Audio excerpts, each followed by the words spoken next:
ಬೀಗರು ಬಿದ್ರಂದ್ರೆ ಯಾಕ್ರಿ ಬೀಗರು ಹಾಕ್ಬಿಡಿದ್ರು ಬೀಗರು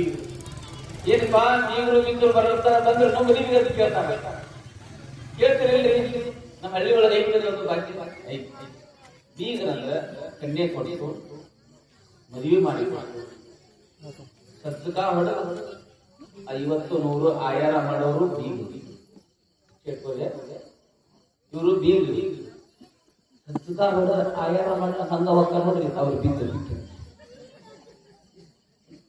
ಇವೆಲ್ಲ ಗೊತ್ತಿಲ್ಲ ಕನ್ಯೆ ಕೊಟ್ಟು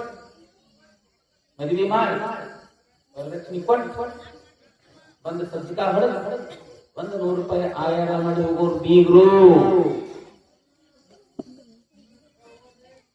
ಬಿದ್ರು ಹಂಗ ಹೋಗಾರ ಏನೈತಲ್ಲ ಬಿದ್ರು ಇವರು ಮತ್ 4 ಮಂದಿ ಕರ್ಕೊಂಡ್ ಬಂದಿರ್ತಾರ ಆಯಾರನ್ನ ಮಾಡೋದಿಲ್ಲ ಮತ್ ಊರಾಗ ಯಾರ ಆಯಾರ ಮಾಡಿದ್ರ ಅವ್ನು ಇಸ್ಕೊಂಡು ಬಂದಿರ್ತಾರ ಬರ್ಸಂಗಿಲ್ಲ ಹಂಗ ಹೋಗ್ತಾರಲ್ಲ ಇವರೇ ಬಿದ್ರು ಅದಕ್ಕೆ ಇವರು ದಕ್ಷ ಪ್ರಜಾಪತಿ ಮತ್ತ ಆ ಪರಶಿವ ಬೀಗ್ರ ಮತ್ತ ಈಗ ಹೋಗಿ ಮದುವೆ ಮಾಡ್ಕೊಂಡ್ಬಿಟ್ಟಿರ್ತೀವಿ ಶಿವಣ್ಣ ಮಾವು ಶಿವ ಬಂದ್ಬಿಟ್ಟು ದಕ್ಷ ಪ್ರಜಾಪತಿ ಒಂದು ಸಲ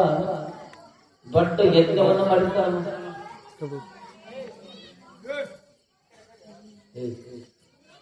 ದೊಡ್ಡವನ್ನ ಮೇಂಟೈನ್ ಮಾಡಿರ್ತಾನೆ ಯಾಕಂದ್ರೆ ಬಹಳಷ್ಟು ಆಳಕ್ಕೆ ಸಂಬಂಧಪಟ್ಟಿರ್ತಕ್ಕಂಥ ವಿಚಾರಗಳನ್ನ ವಿಷಯವನ್ನ ಡಿಸ್ಟರ್ಬ್ ಮಾಡ್ತಾರೆ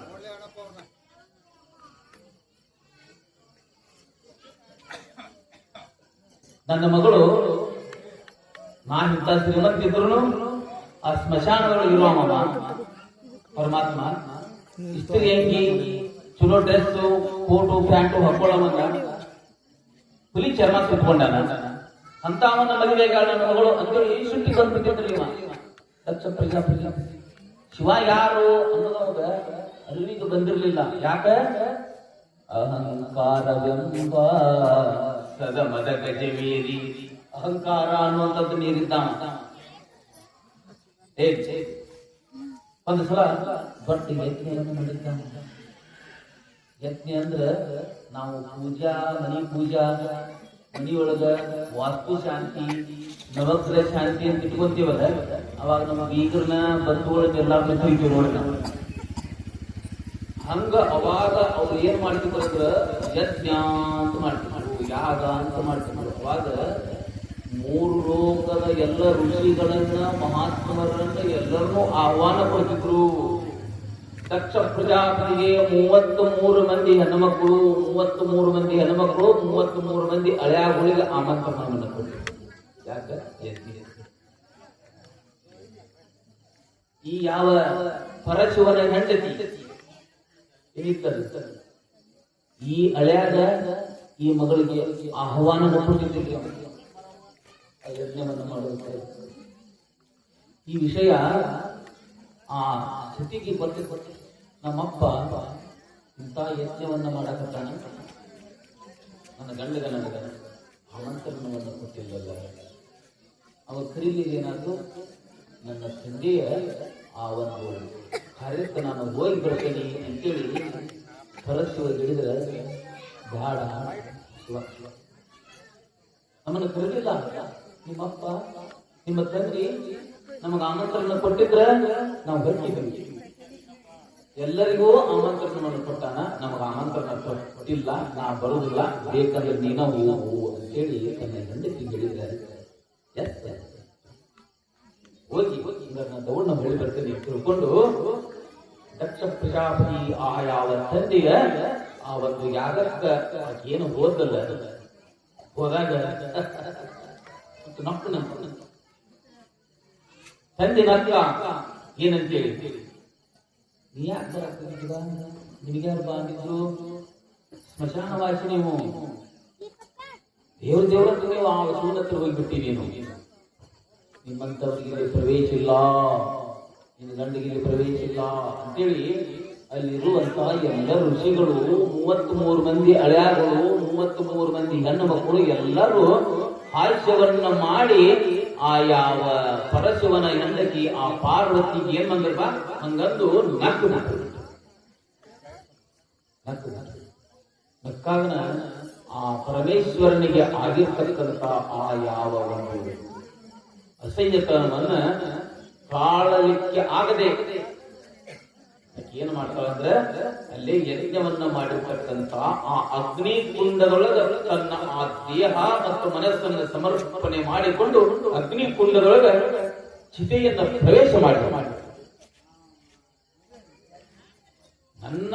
ಆ ಯಾವ ಪತಿದೇವರಿಗೆ ಅವಮಾನ ಆಗಿರ್ತಾರೆ, ನಾನು ಇದನ್ನು ತಿಳಿಸುವುದಿಲ್ಲ, ನಾವು ಹಳ್ಳಿ ಹೋಗಿ ಅಂದ ನಮ್ಮ ಅಪ್ಪತ್ತು ನಾನು ಹೇಳ ಸಾಧ್ಯಲ್ಲ, ನಾನು ಈ ಚಿತೆಯೊಳಗ ನಾನು ಅಗ್ನಿ ಪ್ರವೇಶವನ್ನು ಮಾಡಿಬಿಟ್ಟನಿ ಅಂದಾಕಿನ ಅಗ್ನಿ ಪ್ರವೇಶ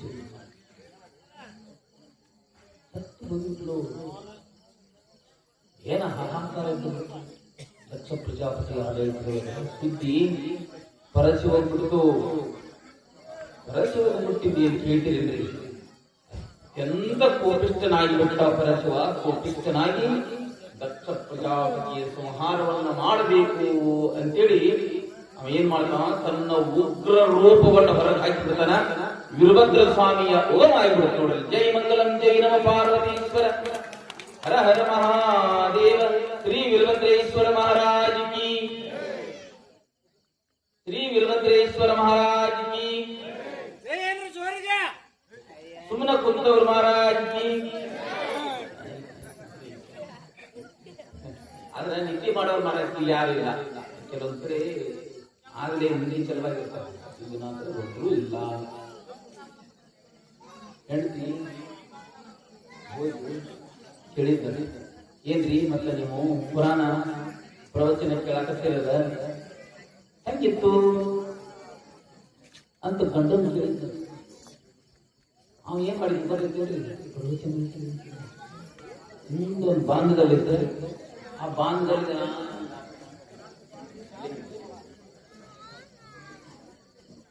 ಹಿಂದಗಡೆ ಇವರು ಮಂಗಳಾರತಿ ಮಾಡಿದ ಪ್ರಸಾದ ಮನೆಗೆ ಹೋಗಿದ್ದು ಏನ್ ಕೇಳಾಳ, ಏನಂತ ಹೇಳಿ ಹೆಂಗಿತ್ತು ಅವನ್ನ ಸ್ವಲ್ಪ ಉಪ್ಪು ಬಿತ್ತು ಬಿಡ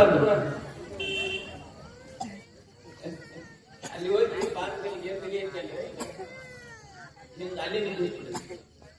ಆ ಬಾಂಧವರಿಗೆ ಏನ್ ಬರ್ತಾವು, ನಾ ಏನ್ ಹೇಳಕ್ಕೋಲ್ಲ, ಏನ್ ಈ ಚಂದ ನೀವು ಪುರಾಣ ಹೇಳುವಂಗಿಲ್ಲಪ್ಪ. ಹೆಂಡತಿ ಹೇಳಿದ್ರೆ ಇಲ್ಲ ಬಿಡ, ಇನ್ನ ಸ್ವಲ್ಪ ಉಪ್ಪು ಬಿತ್ತು ಅಂದಾಗ ನೀವು ಹೋದ ನಿಮ್ಮ ಭಾಗದಲ್ಲಿ ತಿಂಡಿ ಮಾಡಿದಂದ್ರೆ ಉಪ್ಪಿರೋದನ್ನು ತಿಂಡಿ ಹಿಂಗೆಲ್ಲ ಪುರಾಣ ಕೇಳೋದ್ರಿಂದ ಪ್ರವಚನ ಕೇಳೋದ್ರಿಂದ ಏನೆಲ್ಲ ಆಗೈತಿ ಒಂದ್ಸಲ ಏನಾಗಿತ್ತು, ಪುರಾಣ ನಡೆದಿತ್ತು, ಪ್ರವಚನ ನಡೆದಿತ್ತು. ಹೆಂಡತಿ ಬಹಳ ಭಕ್ತಿ, ಗಂಡನ ತನ್ನ ಮನೆ ಕೆಲಸ ಮಾಡಿಕೊಂಡು ನನಗಂತೂ ನನ್ನ ಗಂಡನ ಅಂತಾರೆ ಅಲ್ಲಿ ಅಜ್ಜಾರ ಬಂದಾರ ಪ್ರವಚನ ಕೇಳುವುದಕ್ಕೆ ಕಳಿಸ್ಕೊಡಿ ಹಿಂದೆ ಕುಂತಾಗೆ ಪುರಾಣ ಏನ್ ಹೇಳಿದ್ರು ಅಂತೇಳಿ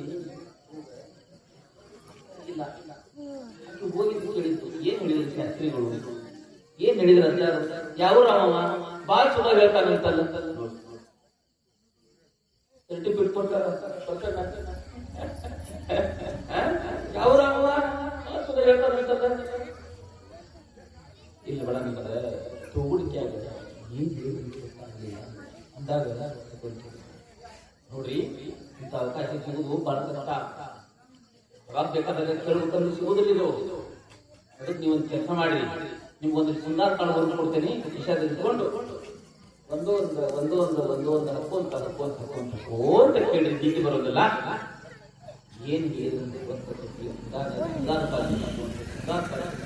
ಪ್ರವಚನ ಅವತ್ತ ಶಾಸ್ತ್ರಿಗಳು ಏನ್ ಹೇಳಿದ್ರು, ಅಜ್ಜಾರ ಏನ್ ಹೇಳಿದ್ರು, ಪ್ರವಚನಕಾರ ಏನ್ ಹೇಳಿದ್ರು, ಸಂಸ್ಕಾರದ ಬಗ್ಗೆ ಹೇಳ್ತಿದ್ರು. ಲಕ್ಷ ಪಟ್ಟು ಕೇಳ್ರಿ ಏ ತಂಗಿ ಏ ವಾ